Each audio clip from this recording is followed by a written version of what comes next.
সংখ্যালঘু নির্যাতন যদি বলেন, এটা আমার কাছে মনে হয় যে শব্দ দুইটা একটু প্রবলেম্যাটিক। সংখ্যালঘু নির্যাতন কিন্তু হয় নাই যখন পর্যন্ত যাদের ভিন্নধর্মী যাদের প্রথম থেকে যদি আসে, ভিন্নধর্মী যারা মৃত্যুবরণ করেছিলেন তারা কিন্তু ধর্মীয় কারণে তাদের মৃত্যুবরণ হয়নি, পলিটিক্যাল ছিল ব্যাপারটা।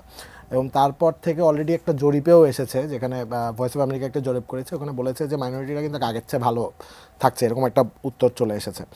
কিন্তু বোঝা যাচ্ছে যে আমরা যতই আমরা তো ট্রান্সপারেন্সিতে বিশ্বাস করি, এবং প্রথম থেকে কিন্তু বলা হচ্ছে যে যদি কোনো রিপোর্ট থাকে বাইরের সাংবাদিকরা এসে দেখে যেতে পারে। এখন কিন্তু বাংলাদেশের ভিসা সাংবাদিকদের জন্য প্রচণ্ড পরিমাণ উন্মুক্ত, মানে প্রায় একদিনের মধ্যে যাতে আমাদের এন্ড থেকে বলা হয়েছে বিভিন্ন হাইকমিশনে, বিদেশের বিভিন্ন হাইকমিশনে, যে সাংবাদিকরা কেউ আসতে চাইলে কোনো আটকানোর দরকার নেই, তারা যাতে একদম চলে আসে। তারা আসছে, তারা দেখছে, কিন্তু তারপরও কিন্তু ব্যাপারটা যেটা ঘটছে যে দেখা যাচ্ছে যে কোনো কিছুর পরও কিছু গোষ্ঠী এবং কিছু দেশ এটাকে একদমই নিজের মতো করে একটা ন্যারেটিভ দাঁড় করানোর চেষ্টা করছে, যেটা কোনোভাবেই হয়তো মানে আমরা যত ফ্যাক্টস অ্যান্ড ফিগার্সই দিই না কেন এটা ম্যাচ করছে না। তো এটা দুঃখজনক, কিন্তু তারপরও আমাদের এন্ড থেকে আমাদের পলিসি এখনও পর্যন্ত হচ্ছে যে আমরা এখনও ট্রান্সপারেন্সি রেখেছি, এবং আমরা এখনও চাচ্ছি যে যাদের মনে হচ্ছে যে এখানে কোনো একটা কিছু ঘটছে, আমরা এসে ওয়েলকাম দেম। শিয়া বাটার ও ভিটামিন ই সমৃদ্ধ lily glam beauty soap. Lily, always beautiful. যে এই দুইটা ঘটনা ঘটেছে বোধ হাসপাতাল এবং পতাকায়, দুটোই দুঃখজনক।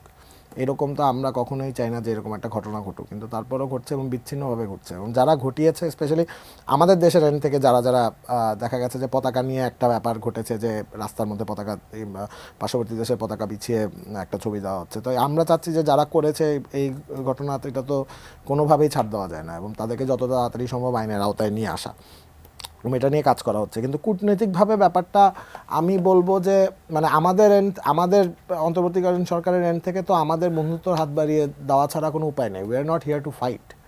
এটা কিন্তু প্রথমেই যে আমরা প্রধান উপদেষ্টা কিন্তু প্রথম থেকেই বলেছে যে আমাদের এবং ভারতের সম্পর্ক সবচেয়ে বন্ধুত্বপূর্ণ হওয়ার কথা ছিল, কারণ আমরা কিন্তু একই জায়গার মানুষ। আমরা বহু বছর ধরে আমাদের কিছু হিস্ট্রি আছে যেগুলো আমরা শেয়ার করি। সো এখানে কোনো বাকবিতণ্ডা হওয়ার কথা না, কিন্তু যা ঘটছে এটা দুঃখজনক। এবং সেটা আমরা যেটা সবচেয়ে বেশি দুঃখজনক যে বা ভারতীয় মিডিয়া যেটা করছে যে কোনোভাবেই কিন্তু তারা ফ্যাক্টসটাকে দেখছে না। মানে ভারতীয় মিডিয়া এরকমও শিরোনাম করছে, ডোনাল্ড ট্রাম্প জিতে গেছে, প্রফেসর ইউনুস প্যারিসে ভেঙে গেছে, মানে এরকমও বিভিন্ন গণমাধ্যম কিন্তু শিরোনাম করেছে, নিউজ টিভি চ্যানেলে এসেছে।